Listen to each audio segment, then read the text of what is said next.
Yes, ready for the non-stop dictation at the speed of 90 words per minute. 5, 4, 3, 2, 1, start. In the case of so and so and others, supra, the issue revolved mainly around the authority and jurisdiction of the court to pass interim order oblique injunction order, while the issue with regard to its jurisdiction is still pending consideration before that court.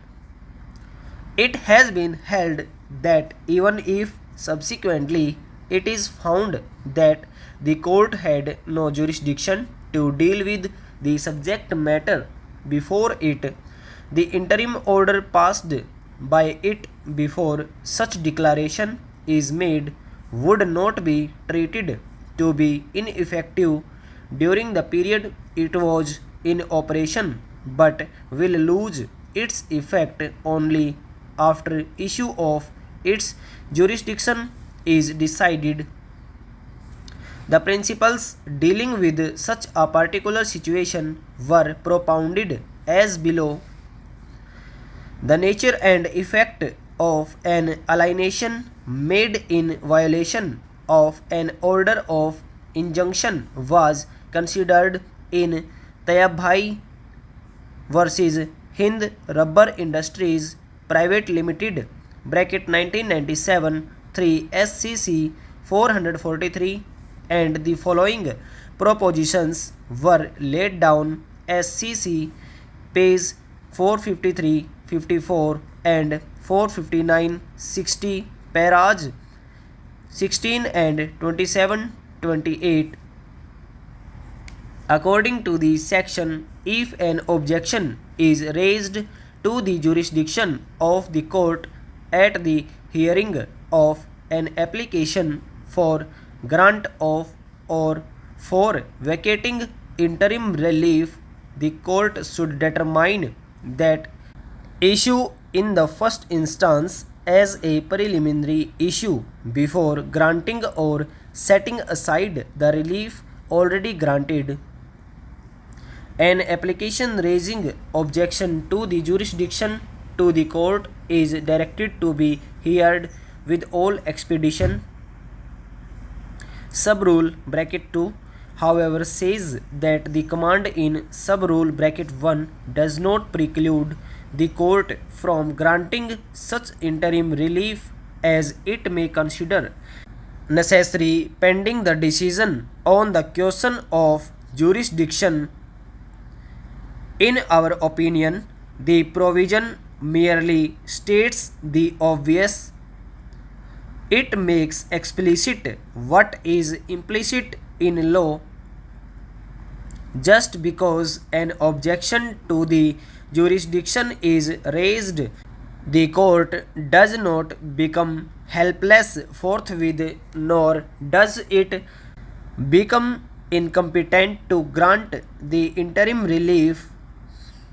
It can, at the same time, it should also decide the objection to jurisdiction at the earliest possible moment.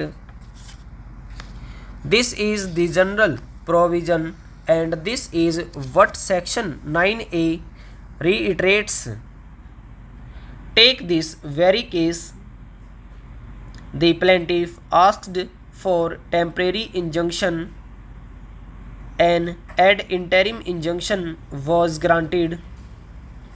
Then the defendants came forward objecting to the grant of injunction and also raising an objection to the jurisdiction of the court. The court overruled the objection as to the jurisdiction and made the interim injunction absolute. The defendants filed an appeal against the decision on the question of jurisdiction. While that appeal was pending, several other interim orders were passed both by the civil court as well as by the High Court.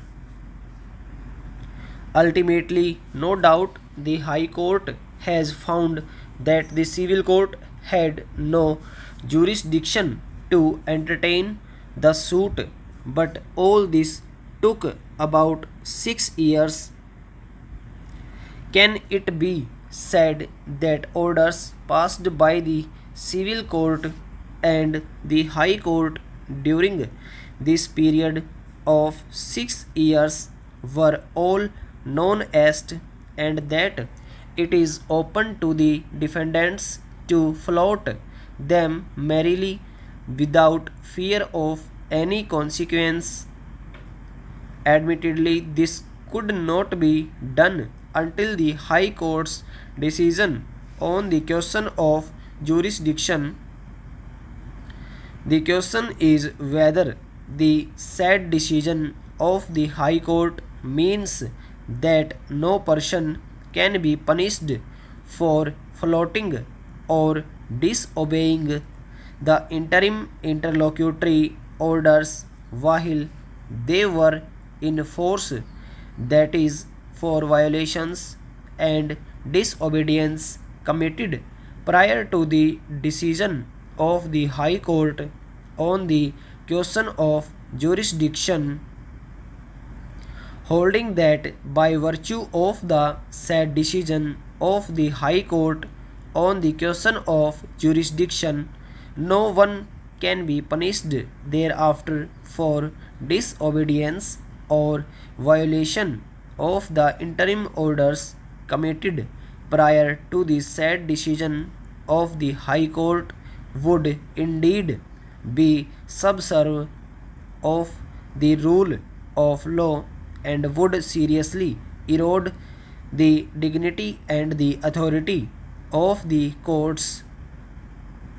We must repeat that this is not even a case where a suit was filed in the wrong court knowingly or only with a view to snatch an interim order. As pointed out herein above, the suit was filed in the civil court bona fide. We are of the opinion that in such a case the defendants cannot escape the consequences of their disobedience and violation of the interim injunction committed by them prior to the High Court's decision on the question of jurisdiction. Stop over.